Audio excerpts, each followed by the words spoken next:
Hi friends, बरमोस academy के YouTube channel में आपका वेलकम। मैं सरुण कुमार। आज हम बात करने वाले हैं कि ऑल इंडिया सैनिक स्कूल के रिजल्ट के बाद का जो प्रोसेस होता है ई काउंसलिंग का, वो कैसे होता है, इसका करने का क्या फायदा है एंड कितने मार्क्स वाले बच्चों को इसमें फायदा मिलने वाला है एंड ई काउंसलिंग कैसे करते हैं और कितने सैनिक स्कूल में ई काउंसलिंग कर सकते हैं। तो वो सारे मैं इस वीडियो में आपको डाउट क्लियर करने वाला हूँ। ई काउंसलिंग के रिलेटेड जो भी डाउट होंगे वो सारे इस वीडियो में क्लियर कर दूंगा। तो आपके लिए बहुत ज्यादा हेल्पफुल ये वीडियो होने वाला है और बहुत ज्यादा आपको इसमें हेल्प मिलने वाली है, बहुत ज्यादा इंफॉर्मेशन मिलने वाली है। तो विदाउट स्किप आप वीडियो को कंप्लीट जरूर देखें बेटा, तो मैं इसमें सारे डाउट क्लियर करूंगा। ओके, यदि आप हमारे यूट्यूब चैनल पे फर्स्ट टाइम वॉच कर रहे हो वीडियो को, यदि फर्स्ट टाइम देख रहे हो तो यूट्यूब चैनल को आप सब्सक्राइब जरूर करके जरूर रखें। यदि आपके बच्चे भी सैनिक स्कूल, मिलिट्री स्कूल की तैयारी कर रहे हैं, बेल आइकन को ऑन रखें, जहां पे आपको अभी सैनिक स्कूल का रिजल्ट आएगा, इससे पहले आंसर की आएगी ऑफिशियल्स, वो मैं आपको इन्फॉर्म करता रहूंगा हमारे यूट्यूब के माध्यम से। आरएमएस का रिजल्ट होगा वो भी इन्फॉर्म करता रहूंगा, इंटरव्यू रहेगा वो भी इन्फॉर्म करता रहूंगा। तो आप हमारे साथ जुड़े रहिए। ओके, तो चलिए हम ज्यादा टाइम वेस्ट करेंगे नहीं, हम मेन पॉइंट पे आते हैं ई काउंसलिंग के ऊपर। ओके, तो थंबनेल से आपको नजर आ ही गया होगा। ओके, सबसे पहले आप जैसे सभी स्टूडेंट ने फॉर्म फिल किया होगा। ओके, 2024 के लिए आपने फॉर्म फिल किया था, तो उसमें ऑप्शंस थे कुछ। ओके, वो ऑप्शंस क्या थे बेटा, वो ऑप्शंस मैं बताने वाला हूं। वो ऑप्शंस क्या थे आपके पास? एक तो था एसएस। ओके, एक था आपके पास एनएसएस, एक था आपके पास एसएस प्लस एनएसएस। तो बेटा ये क्या होता है? एसएस का मीन्स होता है बेटा सैनिक स्कूल। ओके, ये होता है सैनिक स्कूल। तो ये टोटल है बेटा आपके पास 33। ओके, इंडिया के अंदर ऑल ओवर 33 सैनिक स्कूल है। एनएसएस का मतलब होता है बेटा न्यू सैनिक स्कूल। ओके, न्यू सैनिक स्कूल, इसको बोलते हैं हम शॉर्ट में एनएसएस। ये है बेटा आपकी 21 या इससे प्लस भी होगी। ओके, बात करें एनएसएस, देखो एनएसएस और एसएस, तो इसका मीन्स हो गया आपका सैनिक स्कूल, सैनिक स्कूल और इसके साथ प्लस आपका न्यू सैनिक स्कूल। ओके, ये हो गया। अब आप ऑप्शंस देखिए, पहले तो आप मैं क्लियर इंफॉर्म कर देता हूं, ये 33 प्लस आपका 21। ओके, अब जिस बच्चे ने ये ऑप्शंस यदि फिल किया है एग्जाम के अंदर, ओके, यदि जिस बच्चे ने ये ऑप्शंस रखा है, वो ध्यान रखिए कि वो 33 सैनिक स्कूल में ही जा सकता है। इसके अलावा वो न्यू सैनिक स्कूल में ना तो ई काउंसलिंग करा सकता है, ना उसमें सिलेक्शन ले सकता है। उसका सिलेक्शन होगा तो ओनली 33 सैनिक स्कूल में होगा एंड ई काउंसलिंग भी आप 33 सैनिक स्कूल में करा सकता है। यदि जिस बच्चे ने ओनली न्यू सैनिक स्कूल ऑप्शंस रखा है, तो ओनली फॉर वो न्यू सैनिक स्कूल में जा सकता है, वो ना तो आपका एसएस में जा सकता है। वो एसएस में बिल्कुल नहीं जा सकता न्यू से, तो ध्यान रखें। तो पहले तो ये ऑप्शन चेक करें कि आप एसएस में गए तो आप सैनिक स्कूल में रहेंगे, एनएसएस में गए तो आप न्यू सैनिक स्कूल में रहेंगे। ओके, कुछ पेरेंट्स या कुछ स्टूडेंट मेरे को बात करते हैं कि सर क्या मैं न्यू सैनिक स्कूल में जा सकता हूं? तो उसके पहले तो आप ऑप्शंस तो चेक कर लें कि फॉर्म फिल करते समय क्या आपने ये ऑप्शंस भरा है। तो ये ऑप्शंस भरा है तो आप दोनों में आपके लिए ऑप्शंस एलिजिबल है। ओके, आप उस दौरान आप 33 सैनिक स्कूल के लिए भी एलिजिबल हो और 21 के लिए भी हो। ओके, तो बात रह गई पहले ऑप्शंस आपको चेक करना है। 3 ऑप्शंस जब फॉर्म फिल करते समय थे। इसके देन मैं बात करूं ई काउंसलिंग, तो ई काउंसलिंग सभी स्टूडेंट को वैसे तो पता होगा कि होता क्या है। देखो, ई काउंसलिंग एक ऐसा प्रोसेस है जिसमें काफी बच्चों को फायदा भी होता है और काफी बच्चों को लॉस भी होता है। ओके, ई काउंसलिंग का तो मैं फॉर एग्जांपल के लिए आपको थोड़ा सा एग्जांपल इंट्रोड्यूस करवाता हूं कि जैसे कि मैंने चित्तौड़गढ़ में सैनिक स्कूल में फॉर्म फिल किया, 270 मेरे मार्क्स आए। ओके, स्कोर कार्ड में, लेकिन उसका कट ऑफ था 275, तो मेरा सिलेक्शन वहां पे नहीं हुआ। तो मैं सोचूंगा कि कहीं ना कहीं यहां में यदि फॉर्म फिल नहीं करके यदि अदर स्टेट में भरता तो मेरा आसानी से क्या होता बेटा, सिलेक्शन हो जाता। ओके, बट मैंने वहां पे सिलेक्शन नहीं हुआ, तो मेरे पास एक ऑप्शन खुल गया, मेरे को एक मौका मिल गया कि वो 270 मार्क्स वहां की कट ऑफ के साथ मेरा सिलेक्शन नहीं हुआ, बट मैं अदर स्टेट में सिलेक्शन ले चुका हूं उन मार्क्स के साथ। तो जिन बच्चों के अच्छे मार्क्स हैं उनका ई काउंसलिंग में सिलेक्शन हो जाता है, उनको ज्यादा टेंशन नहीं लेना है। लेकिन जिन बच्चों का कम मार्क्स है उनको भी कहीं ना कहीं बेनिफिट मिलता है ई काउंसलिंग का, लेकिन ज्यादा बेनिफिट अच्छे मार्क्स वाले बच्चों को मिलेगा। ओके, तो ध्यान दें। अब ई काउंसलिंग का क्या रहता है?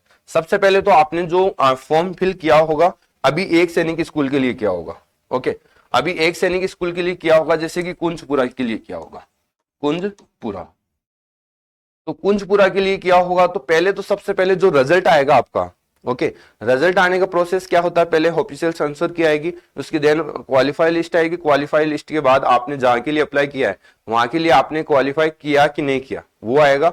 यदि आपने वहां आपको सीट अलॉट हो गई तो आप वहां मेडिकल कराए सब कुछ करा सकते हो, नहीं हुआ तो आप ई काउंसलिंग के माध्यम से आप कहीं ना कहीं सिलेक्शन का आप ट्राई करोगे तो वो होता है, ओके।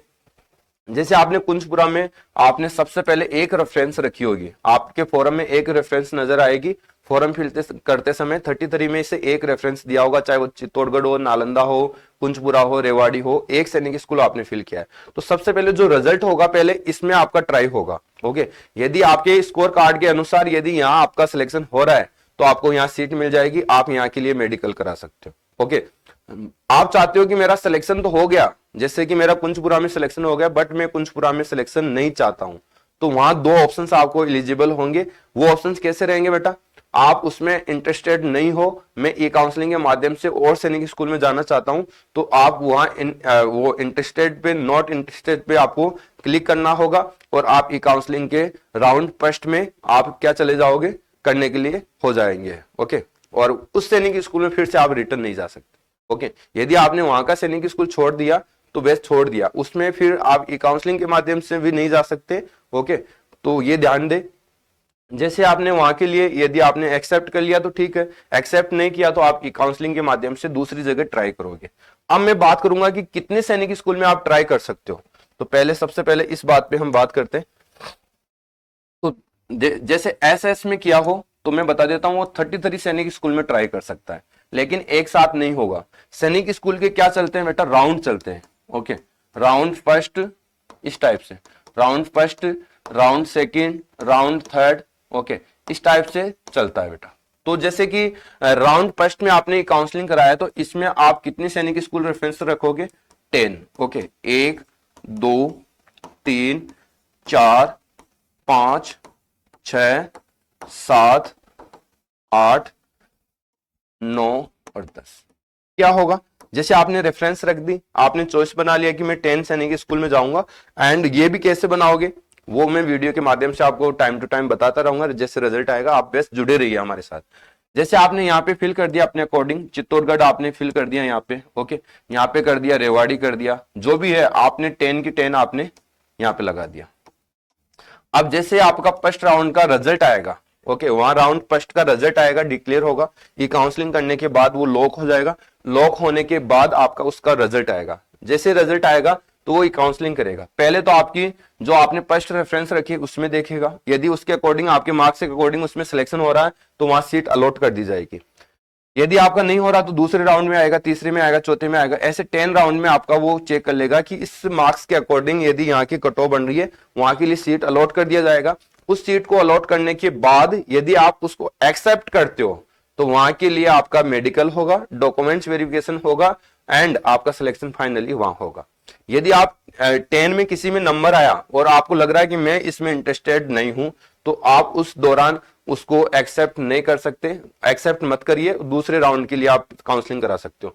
फिर ये 10 सैनिक स्कूल आप चेंज कर सकते हो फिर से, ओके, फिर दूसरे सैनिक स्कूल में आप करा सकते हो, ओके, फिर दूसरे में कराओगे तो आपका नंबर उसमें आएगा, फिर से आपको वही एक्सेप्ट और वही दूसरा ऑप्शंस मिलेगा कि आप इंटरेस्टेड नहीं हो, दूसरे राउंड में जाना चाहते हो, तीसरे राउंड में जाना चाहते हो, तो ये प्रोसेस होता रहेगा और रिजल्ट उनका आता रहेगा। जैसे जैसे आपको सीट अलॉट हो जाएगी जिस भी राउंड में, उसका आपने जहां भी एक्सेप्ट कर लिया तो आपका सिलेक्शन फाइनली वहां के लिए हो गया। यदि आप वहां फाइनली एक्सेप्ट करने के बाद डॉक्यूमेंट्स वेरीफाई नहीं करते हो या मेडिकल नहीं कराते हो तो आप वहां से आउट हो चुके हो, ओके, अपनी तरफ से इस पोर्टल से। तो आप समझ में आ गया होगा कि आप कंप्लीट 33 सैनिक स्कूल में काउंसलिंग करा सकते हो, ओके। यदि 30 एसएस जिसने चुना है, जिसने इसके साथ साथ एनएसएस भी चुना है तो वो एक कॉलम और बन जाएगा जिसमें एनएसएस की भी 5 सैनिक स्कूल दे सकता है, ओके, ये 5 इसकी भी लग जाएगी। अच्छा, ये कैसे होगा, ये पहले इनमें चेक करेगा आपका स्कोर कार्ड, फिर न्यू सैनिक स्कूल में जाएगा, न्यू में भी आपका मिला कि नहीं मिला, ओके। तो ये दोनों की मिलके है, एक ओनली सिंगल ऑप्शंस रखा तो उसका ओनली न्यू सैनिक स्कूल का ही 33 सैनिक स्कूल वाला ही पोर्टल खुलता रहेगा उसी का ऑप्शन रहेगा, न्यू सैनिक स्कूल का पॉपअप नहीं खुलेगा। तो वो इसमें 33 कंप्लीट सैनिक स्कूल में काउंसलिंग करा सकता है। बट ये प्रोसेस है आपका बहुत लेट तक चलेगा, जून जुलाई अगस्त सितंबर तक प्रोसेस चलता है। ओके, कम से कम कितने राउंड चलते होंगे आप ये भी पूछने वाले होंगे। तो कम से कम राउंड के ऊपर डिपेंड करता है, उनकी सीट जब तक पूरी नहीं हो जाती है कंप्लीट तब तक वो राउंड निकालता रहेगा। और ये राउंड आपका जून जुलाई अगस्त तक चलता रहता है। ओके, तो जिन स्टूडेंटों के कम मार्क्स है तो मैं उन स्टूडेंटों को यही गाइड करना चाहता हूं, आप अपना ज्यादा टाइम वेस्ट ना करें। यदि आपका एज क्राइटेरिया बचा है नेक्स्ट ईयर के लिए एग्जाम देने के लिए, तो आप एक संस्था के साथ जुड़िए जहां पे आपको एक सेफ स्कोर के साथ सिलेक्शन दिलाए नेक्स्ट ईयर के लिए।